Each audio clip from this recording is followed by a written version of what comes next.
ఇవాళ కేంద్ర ప్రభుత్వం రావాల్సినవి కానీ రాష్ట్ర ప్రభుత్వం నుంచి రావాల్సినవి కానీ బడ్జెట్లో కేటాయించినటువంటి నిధులను కానీ ఇవ్వకుండా అనుక్షణం బలహీన వర్గాల మీద దాడులు చేసి బలహీన వర్గాల్ని అణిచివేసి అక్రమ కేసులు పెట్టి దాడులు చేయించి ఇబ్బంది పెట్టాలని నువ్వు ఎన్ని ప్రయత్నాలు చేస్తా ఉన్నావు.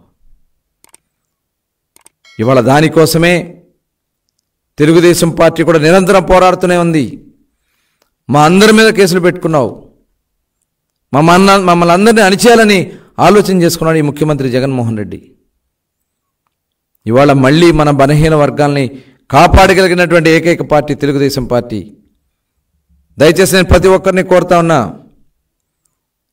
మోసపోవద్దు. కులగణన పేరుతో మళ్ళీ మనల్ని మోసం చేయాలని ప్రయత్నిస్తున్నటువంటి ఈ ముఖ్యమంత్రి జగన్మోహన్ రెడ్డి మాయ మాటలకు మోసపోవద్దు. ఇవాళ ఎవరో కాదు, వైఎస్ఆర్ పార్టీలో ఉన్నటువంటి మాజీ మంత్రులు ఎమ్మెల్యేలే జగన్మోహన్ రెడ్డి దగ్గర న్యాయం జరగదని చెప్పి బయటకు వచ్చి మాట్లాడుతున్నటువంటి విషయాన్ని ప్రతి ఒక్కరు కూడా గమనించాలి. వాళ్ళందరినీ కూడా 5 సంవత్సరాలు వాడుకుని ఎలక్షన్స్లో గెలవడం కోసం ఊరూరు తిప్పినటువంటి వ్యక్తులే ఈరోజు బయటకు వచ్చి మాట్లాడుతూ ఉన్నారు. ఒక్కసారి ప్రతి ఒక్క బీసీ సోదరుడు గమనించండి. ఇవాళ ఈ ప్రభుత్వంలో మోసపోయినటువంటి వర్గం ఏదైనా ఉందంటే బలహీన వర్గాలే. మళ్ళీ మళ్ళీ మనల్ని మోసం చేయడానికి ముఖ్యమంత్రి చేస్తున్నటువంటి కుటిల రాజకీయాల్ని దయచేసి ప్రతి ఒక్కరు కూడా గమనించండి.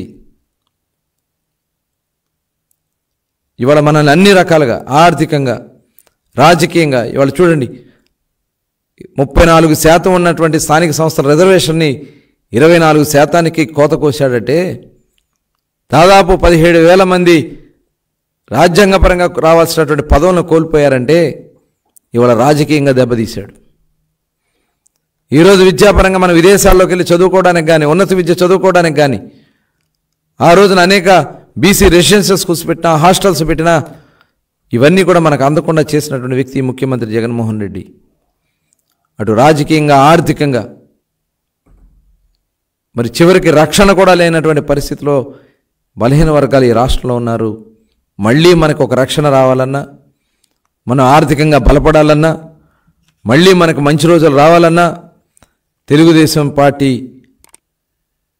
చంద్రబాబు నాయుడు గారు, పవన్ కళ్యాణ్ గారు కలిసి ఈ రాష్ట్రంలో ప్రభుత్వం ఏర్పాటు చేస్తేనే బలహీన వర్గాలకి న్యాయం జరుగుతుంది.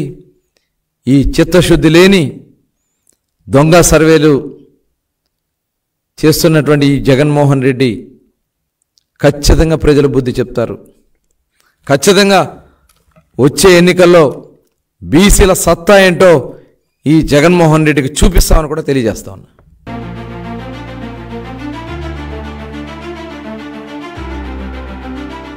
Like, share and subscribe to Rajaniti channel.